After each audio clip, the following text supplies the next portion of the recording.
Hello everyone, welcome to Manish academy YouTube channel. आप सभी कैसे हैं? उम्मीद करते हैं आप सभी अच्छे होंगे और आप सभी की पढ़ाई काफ़ी ज़्यादा अच्छी चल रही होगी।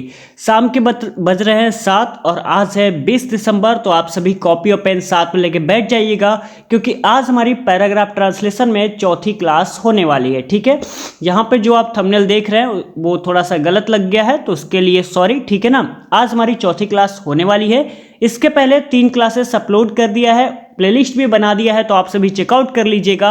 वहाँ पे आप बहुत अच्छे तरीके से सीखेंगे कि पैराग्राफ ट्रांसलेशन को कैसे हम एग्जाम में बहुत आसानी से बना पाएंगे। ठीक है ना, तो आप सभी कॉपी पेन उम्मीद करते हैं रख लिए होंगे। तो चलिए आज के इस क्लास को स्टार्ट करते हैं। जो स्टूडेंट पहली बार इस क्लास से जुड़े हैं तो आपको मैं बता दूं, ये क्लास 15 दिसंबर से स्टार्ट हुई है और 15 फरवरी तक क्लासेस चलेंगी। और सारी की सारी जो आपके विद्यालय में क्वेश्चन दे रखी हैं, चाहे वो ट्रांसलेशन हो, वॉइस हो, नरेशन हो, पंचुएशन हो, जो भी दे रखा है, हर एक चीज़ को इस सीरीज़ में बहुत अच्छे तरीके से पढ़ाया जाएगा। तो आप सभी 15 फरवरी तक इस क्लास से जुड़े रहिएगा।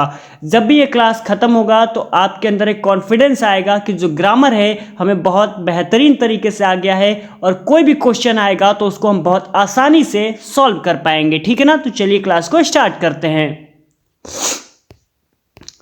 सबसे पहले हमें क्या है, पैराग्राफ को पढ़ लेना है कि ट्रांसलेशन में क्या क्या लिखा हुआ है। ठीक है ना, सबसे पहला काम ये है। तो चलिए हम पढ़ लेते हैं। लिखा हुआ, मैं अपने माता पिता के साथ रविवार को लखनऊ जाना चाहता था। ठीक है, आगे लिखा हुआ है, गाड़ी प्लेटफॉर्म नंबर 1 पर खड़ी थी, गाड़ी में भीड़ नहीं थी, इसलिए हम लोग आसानी से बैठ गए और गाड़ी सही समय से चल दी। ठीक है ना, देखिए पैराग्राफ जो ट्रांसलेशन है उसको 2 बार तो पढ़िएगा ही पढ़िएगा। ठीक है ना, एक बार हो सकता है कि जब पढ़ें तो आपको बहुत नहीं कुछ समझ में आए, लेकिन जब दूसरी बार पढ़ेंगे तो आपको धीरे धीरे कुछ समझ में आने लगेगा कि कौन सा टेंस है, कौन सा रूल लगेगा, क्या होगा क्या नहीं होगा, हर एक चीज़ आपको समझ में आने लगेंगी, है ना। तो 2 बार जरूर पढ़िएगा। ठीक है, तो एक बार और हम पढ़ लेते हैं। ठीक है ना, और इस बार कलर चेंज कर लेते हैं, फिर पढ़ते हैं। आगे लिखा हो, मैं अपने माता पिता के साथ क्या है, रविवार को लखनऊ जाना चाहता था। ठीक है, आगे लिखा हुआ है, गाड़ी प्लेटफॉर्म नंबर 1 पर खड़ी थी। बहुत ठीक है। आगे लिखा हुआ है, गाड़ी में भीड़ नहीं थी, इसलिए हम लोग आसानी से बैठ गए और गाड़ी सही समय से चल दी। ये जो क्वेश्चन है वो आपके विद्या से ही उठाया गया है, जो कि 2023 में ये प्रश्न आ चुका है, तो मैंने इसको क्लास में शामिल कर लिया है। ऐसा नहीं है कि कहीं और से इस क्वेश्चन को उठाया गया है, नहीं, आपका एग्जाम है इसीलिए कोशिश किया जा रहा है कि आपके जो विद्या में जो पैराग्राफ ट्रांसलेशन है वो ज़्यादा से ज़्यादा करा दिए जाए, या और भी जो टॉपिक कराने वाला हूँ उसमें भी ज़्यादा से ज़्यादा क्वेश्चन आपके विद्या से ही कराया जाएगा। ठीक है ना, तो चलिए अब हम बनाते हैं। सबसे पहले हमें जानना होगा कि मैं अपने माता पिता के साथ रविवार को लखनऊ जाना चाहता था, ये टेंस कौन सा है। तो ये टेंस आपका हो जाएगा बेटा पास्ट इंडेफिनिट। कौन सा हो जाएगा, पास्ट इंडेफिनिट हो जाएगा। ठीक है ना, कैसे, चलिए हम उसको भी बताते हैं। जिस वाक्य के अंत में क्या है, ता, था, ठीक है ना, ती, थी, और क्या आता है, ते, थे, ये सारे वर्ड आते हैं। या आता है, ई आता है, ए आता है, और ये सारे वर्ड जहां पर भी आपको देखने को मिल जाए बेटा, वो आपके कौन से टेंस कहलाएंगे, पास्ट इंडेफिनिट टेंस कहलाएंगे। और इन बातों को बहुत अच्छे तरीके से याद रखिएगा और कॉपी में इसको जरूर लिख लीजिएगा। ठीक है ना, कॉपी और पेन साथ में मैं इसलिए कह रहा हूं कि जो भी रूल लिखवाया जा रहा है आप उसको ज़्यादा से ज़्यादा नोट डाउन करें, और जब भी क्लास खत्म होता है तो उससे रिलेटेड कोई पैराग्राफ उठाइए और खुद से करने का प्रयास करिए, है ना।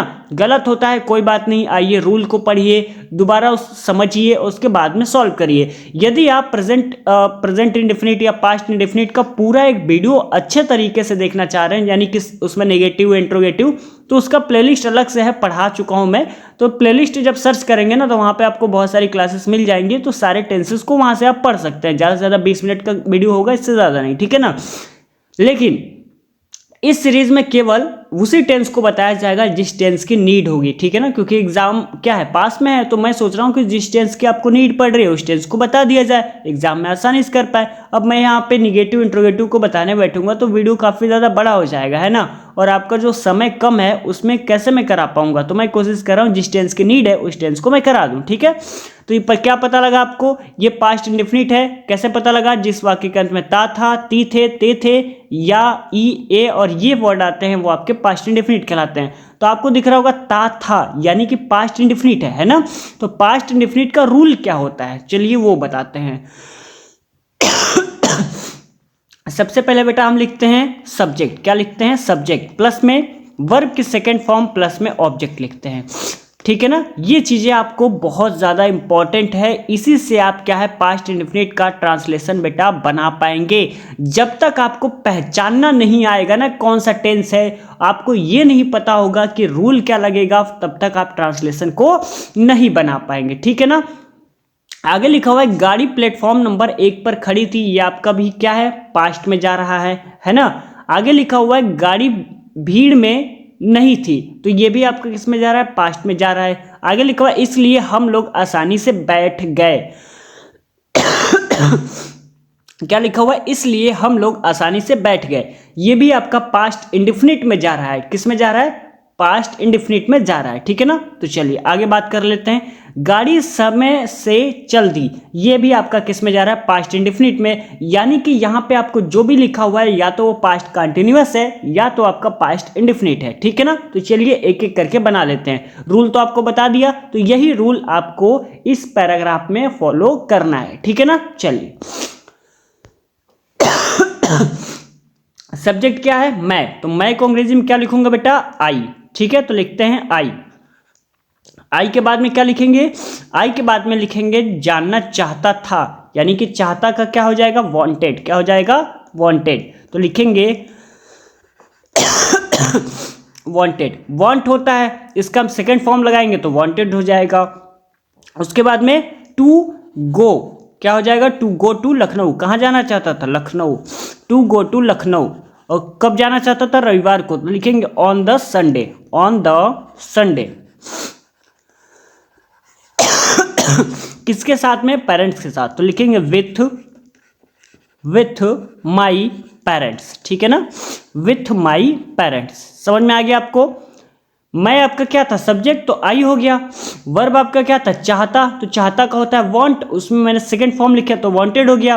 कहाँ पे जाना चाहता था, लखनऊ, तो टू गो टू लखनऊ हो गया। ठीक है ना, कब, तो रविवार को, तो ऑन द संडे। किसके साथ में जाना चाहता था, तो साथ का होता है विथ, अपने माता पिता, तो लिखेंगे माई पेरेंट्स। ठीक है, यहां तक बात समझ में आ गई। चलिए आगे देखते हैं। लिखा हुआ है गाड़ी प्लेटफॉर्म नंबर 1 पर खड़ी थी, तो गाड़ी का क्या हो जाएगा, यहां पे गाड़ी के लिए क्या यूज करेंगे,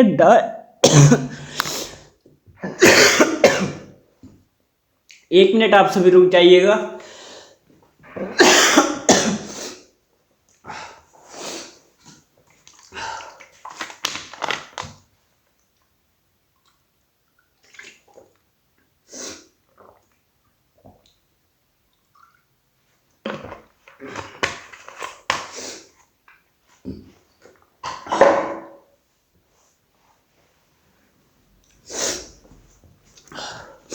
मेरी जो तबीयत है ना वो फिलहाल कह सकते हैं बहुत दिनों से ख़राब चल रही है, तो थोड़ा क्लास में खांसी आ गया था, उसके लिए सॉरी। ठीक है ना, तो चलिए क्लास को कंटिन्यू करते हैं। अब मैं क्लास को कट करूंगा, इंतज़ार करूंगा कि कब खांसी थोड़ा कम हो तो क्लास को रिकॉर्ड करूं, तो ज़्यादा टाइम हो जाएगा, तो अब कर ही लेते हैं, है ना। क्या लिखा हुआ है, गाड़ी प्लेटफॉर्म नंबर 1 पर खड़ी थी, तो गाड़ी के लिए हम किसका यूज करेंगे, द ट्रेन का, तो लिखेंगे यहाँ पे द ट्रेन। क्या लिखेंगे, द ट्रेन। और यहाँ पे हेल्पिंग वर्ब लगाएंगे वॉज, क्योंकि क्या है पास्ट में है ना, तो पास्ट कंटिन्यूअस में जा रहा है, तो यहाँ पे वॉज। और खड़ी होने का क्या क्या होगा, स्टैंड, तो हम लिखेंगे स्टैंडिंग। क्या हो जाएगा, एट प्लेटफॉर्म नंबर, कौन से नंबर पे खड़ी है, 1, तो प्लेटफॉर्म नंबर 1 हो जाएगा। ठीक है ना, आगे लिखा हुआ है गाड़ी में भीड़ नहीं थी, तो इसको बनाते हैं द ट्रेन वॉज, लिखेंगे the train was not crowded, है ना, क्राउडेड। चलिए आगे बात कर लेते हैं, कॉमा लगाते हैं। आगे क्या लिखा हुआ है, इसलिए।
सॉरी, चलिए क्लास को फिर से स्टार्ट कर रहे हैं, ठीक है ना। खांसी थोड़ा ज़्यादा बढ़ गया है।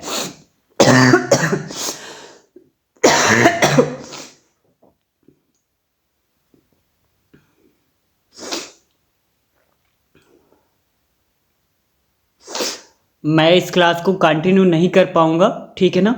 तो इस क्लास में जो भी आपका ट्रांसलेशन बचा है, मैं अगले दिन आपको सेम यही ट्रांसलेशन अगले दिन अच्छे से समझा दूंगा, और साथ में एक और पैराग्राफ ट्रांसलेशन साथ में रख लूँगा और उसको भी समझा दूंगा, ठीक है ना। तो एक क्लास में 2 पैराग्राफ को मैं करा दूंगा। तो आज की इस क्लास को हम यहीं पे फिनिश कर रहे हैं, ठीक है ना। क्योंकि जो मेरी खांसी है, जितना ज़्यादा मैं बोल रहा हूँ उतना ज़्यादा बढ़ते जा रहा है, तो उसके लिए सॉरी। अगले क्लास में मैं आपको 2 ट्रांसलेशन करा दूंगा, एक तो ये वाला करा दूंगा और एक अगला शामिल करूँगा, तो उसको मैं करा दूंगा, ठीक है ना। आज के लिए सॉरी, मिलते हैं कल के लेक्चर में, तब तक के लिए बहुत बहुत धन्यवाद।